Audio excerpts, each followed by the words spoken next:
Transformações. Na matemática, é em geral possível abordar um tema sob diversos pontos de vista. Assim, a geometria pode ser abordada na forma clássica, onde a dedução dos teoremas é feita pelo método axiomático, como nos elementos de Euclides. Por exemplo, Euclides define um triângulo equilátero como uma figura trilateral onde os três lados são iguais. A geometria também pode ser abordada pelo método analítico, onde a dedução dos teoremas é feita com base na álgebra e nos sistemas de coordenadas. Essa abordagem que une a geometria com a álgebra e a análise é chamada de geometria analítica. Nesse caso, definimos um triângulo através das equações de três retas, onde os vértices são os pontos determinados pelas interseções das retas. Podemos também abordar a geometria usando a íntima conexão entre ângulos e comprimentos, ou seja, pela trigonometria.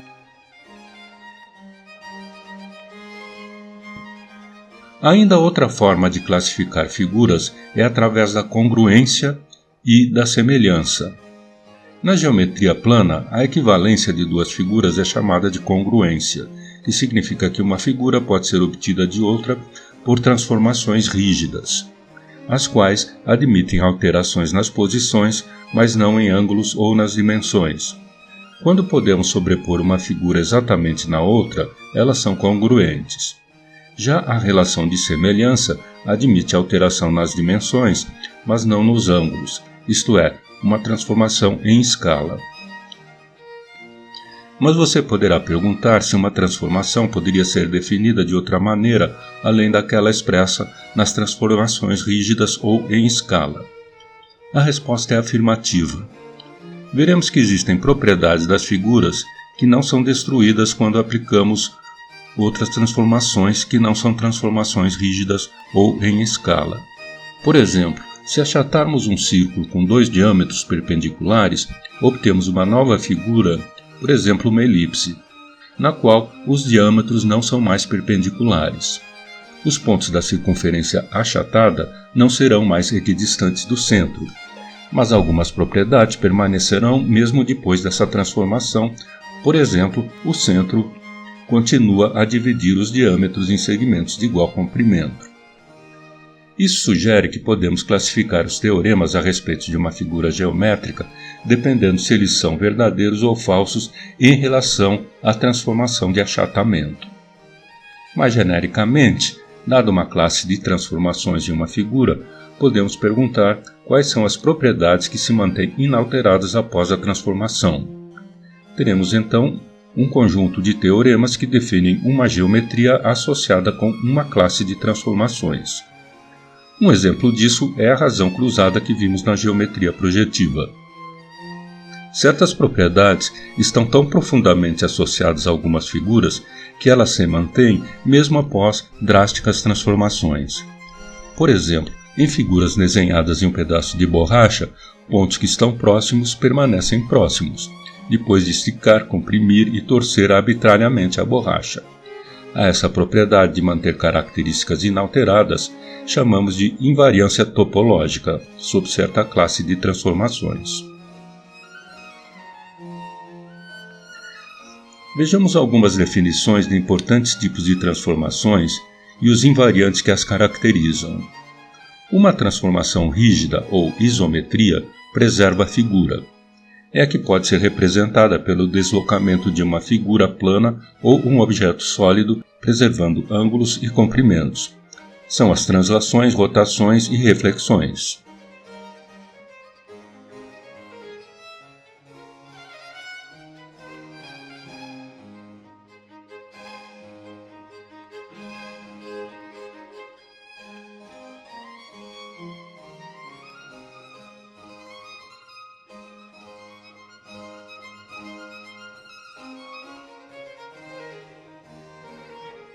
A rotação, um objeto gira em torno de um ponto, sendo o centro de rotação, que pode ser ou não seu centro.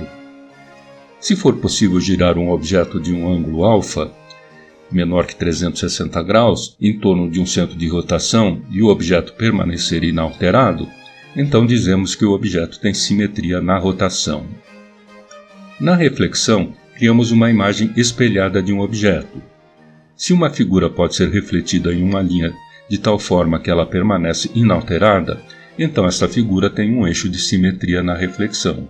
Esse eixo divide a figura em duas figuras espelhadas.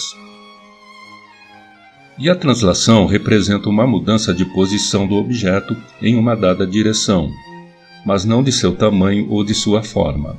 Uma translação é geralmente identificada com um vetor com uma direção e uma distância.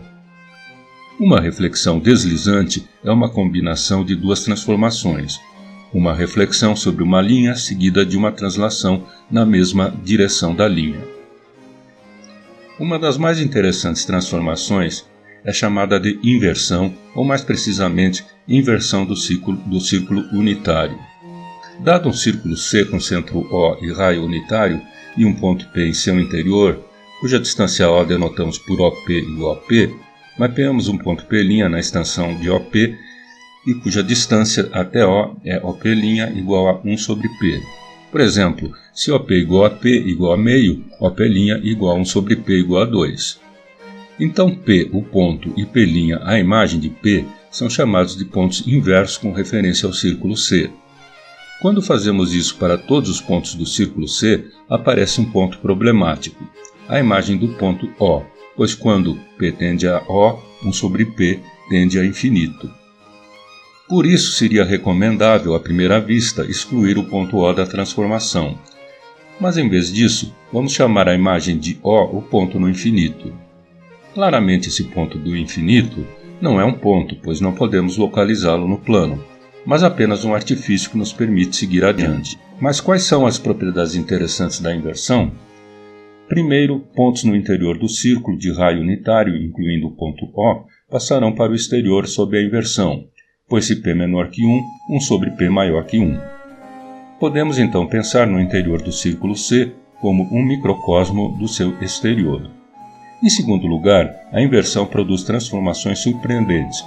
Por exemplo, na transformação de inversão em relação ao círculo C com centro O, as linhas retas que não passam por O são mapeadas em círculos que passam por O e vice-versa. A prova é simples e elegante. Desenhamos o círculo C de raio unitário e a reta L exterior a C. Traçamos a perpendicular de O a L determinando P e escolhemos um outro ponto Q em L. Determinamos as imagens de Q e P, que são Q' e P'. E por definição, nós temos que OP' é igual a 1 sobre P e OQ' é igual a 1 sobre Q. Portanto, OP sobre OQ é igual a OQ' sobre OP'. Dessa relação decorre que os triângulos retângulos OP', Q' e OPQ são semelhantes com o ângulo POQ comum aos dois triângulos e com o triângulo OPQ retângulo em P e o triângulo OQ', P' retângulo em Q'. Deslocando o ponto Q ao longo de L, obtemos outros pontos Q' que sempre formam ângulos retos OQ', P'. Sabemos que o lugar geométrico dos pontos que vem o segmento OP' por um ângulo reto é o círculo K de diâmetro OP', que obviamente passa por O. Você notará que não somente uma reta L, que não corta K, mas a reta L que encosta em K e a que corta K tem essa mesma propriedade. Note também que quanto mais próximo L estiver de O, maior será o diâmetro de K. Podemos também trocar as palavras ponto e imagem do ponto entre si de tal forma que enquanto Q' descreve um círculo, Q descreverá a reta L. Esse fato é conhecido como a propriedade de simetria na transformação de inversão.